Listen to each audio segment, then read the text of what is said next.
Não era assim? É? O Flávio Bolsonaro disse há pouco que a candidatura dele é irreversível e que o sobrenome dele seria uma vantagem em relação a uma possível candidatura do senhor à presidência da República. O senhor deve apoiar?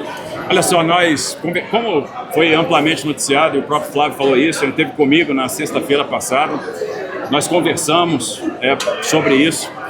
O presidente Bolsonaro, que é uma pessoa que eu respeito muito, e sempre disse que eu ia ser leal ao Bolsonaro, que eu sou grato ao Bolsonaro, eu tenho essa lealdade, é inegociável. Ele disse, o Flávio, da escolha que o Bolsonaro fez pelo nome dele, e é isso, o Flávio vai contar com a gente. O Flávio tem uma grande responsabilidade a partir de agora, ele se junta a outros grandes nomes da oposição que já colocaram seus nomes à disposição. A gente tem o Romeu Zema, a gente tem o Ronaldo Caiado, acho que outros nomes vão aparecer, a gente pode ter aí o Ratinho Júnior, todos extremamente qualificados, e a responsabilidade que recai sobre os ombros dele agora é discutir o futuro do Brasil, é estabelecer um plano de consenso que pense, que olhe aí o futuro do nosso país. A gente tem que discutir as razões do atraso do Brasil e por que, por vezes, a gente fica para trás.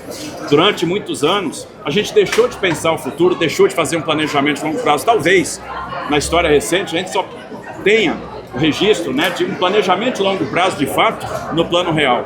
Então faz muito tempo que não se pensa o Brasil de forma estrutural. E isso tem feito com que o Brasil tenha ficado para trás. A gente está estagnando. Se você comparar o crescimento do Brasil com o de outros países, principalmente renda per capita, você vai ver que o Brasil está ficando para trás. E nos últimos 40 anos, a gente se deparou com muitas crises, mais crises do que os nossos pares, mais crises do que outros países e às vezes crises severas.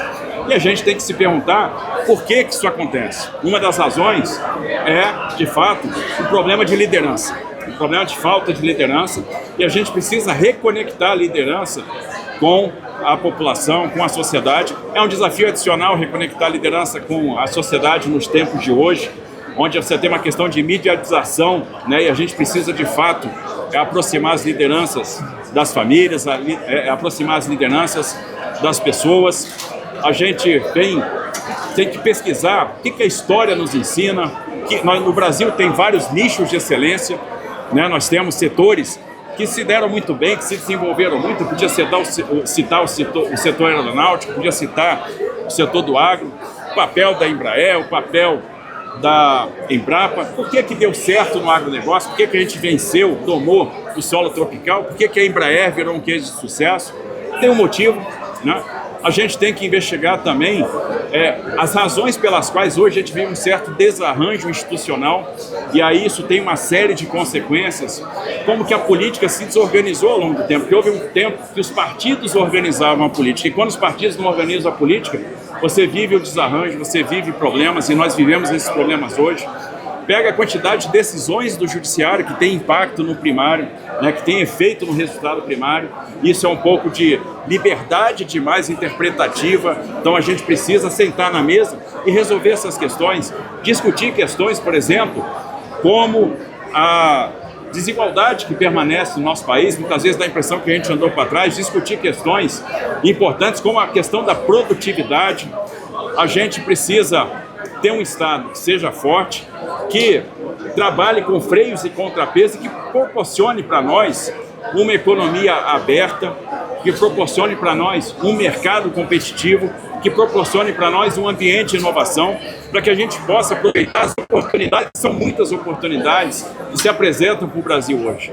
Oportunidades na questão da segurança alimentar, oportunidades na questão da segurança energética, oportunidades na questão da economia do conhecimento.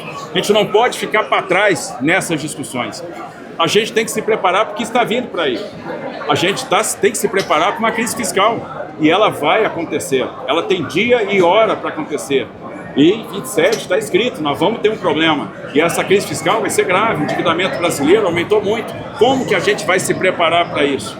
Então são muitas questões que vão demandar projeto, que vão demandar esforço, que vão demandar liderança. E o Flávio agora se apresenta para fazer parte, para liderar, para encabeçar também esse projeto. né? Para isso vai contar com o nosso suporte, e o que a gente precisa é afastar o que está aí, que o que está aí não deu certo, está obsoleto. Quando a gente fala de crise de liderança, a gente tem que ver que há 40 anos a gente discute a mesma coisa, não tem uma perspectiva, estamos indo na direção errada, e o nosso objetivo vai ser trabalhar muito para que a gente possa devolver a esperança para o povo brasileiro no ano que vem. E aí esse time vai contar com o nosso suporte sem sombra de dúvida. Sobre a fundação, o senhor tem acompanhado, Oi? a eleição, a definição do presidente da fundação? O Estado de fato apoia o senhor Aldemir Humberto Soares, que é coordenador de serviços da Nação do Estado? Veja, é uma questão que cabe aos municípios decidir. A gente não pode entrar na questão que cabe aos municípios. Obviamente, alguns prefeitos pediram para nós uma indicação, nós indicamos o Aldemir por uma razão, é quem cuida dos hospitais da Direta hoje, cuida muito bem, tem feito um grande trabalho, tem feito um bom trabalho, e eu acho que pode contribuir neste momento, pode somar com a Fundação ABC. Eu acho que tem algumas questões que a gente precisa suplantar, né? A gente tem visto aí os últimos movimentos, e é fundamental a saúde. Não, só falamos do presidente da fundação, né? Mas eu acho que isso tem que partir do entendimento entre os municípios. Nos pediram uma indicação de uma pessoa que tivesse experiência para comandar a fundação, a gente indicou uma pessoa com musculatura, com história, com eu conversei com o Marcelo, conversei com o Gilvan e conversei com o próprio Tite. Né? Então eu acho que dá para resolver e dá para sair. Espero que a gente tenha um desfecho. Por favor, o apoio que tem agora ao Flávio foi uma estratégia boa na sua avaliação? Pesquisas mostram que o senhor teria mais vantagem. Isso aí a gente vai avaliar ao longo do tempo agora. Eu acho que está cedo, a gente tem um tempo de maturação. Governador, o senhor acha que mudar o Rodoanel, 22 de dezembro, a gente entrega o primeiro trecho do Rodoanel, que é o trecho que vai da Dutra até a Fernão Dias. Como a gente tem esse trecho entre duas rodovias importantes e a gente vai ter todos os acessos prontos, a gente já pode começar a operar esse primeiro trecho do Rodoanel, e por isso agora, dia 22 de dezembro, conforme a gente tinha prometido lá atrás, na direita, com outros nomes surgindo? Não, eu acho, Bruno, que a gente deve ter outros nomes sim, né? E eu acho que a multiplicidade de nomes vai agregar ao fim e ao cabo. Você vai ter mais gente fazendo oposição, você vai ter mais ideias. O importante, eu tenho defendido isso há muito tempo, e vocês são testemunhas disso, a gente precisa de um projeto comum. A gente precisa discutir o que eu falei aqui que a gente precisa discutir. As questões estruturais do Brasil. E é isso que vai estar na mesa. E a gente vai organizar esse grupo para que a gente tenha uma convergência de ideia, uma convergência de plano, para que a gente organize a política para encontrar as saídas, encontrar as soluções. A gente precisa fazer essas questões. Por que a Embrapa foi um case de sucesso? Por que o agronegócio é um case de sucesso? Por que a indústria aeronáutica é um case de sucesso? O que falta para outros setores darem certo também? Né? Como é que a gente acaba com essa desordem institucional que acaba drenando energia, nos afastando dos objetivos, né, do cidadão? Né? Como é que a gente enfrenta a questão da produtividade que é tão falada? Como é que a gente ampara as pessoas que precisam de esperança, dando perspectiva, dando emancipação, dando prosperidade? Como é que a gente se conecta com as oportunidades que estão se abrindo para o Brasil, e são muitas, né? E a gente não pode deixar isso passar.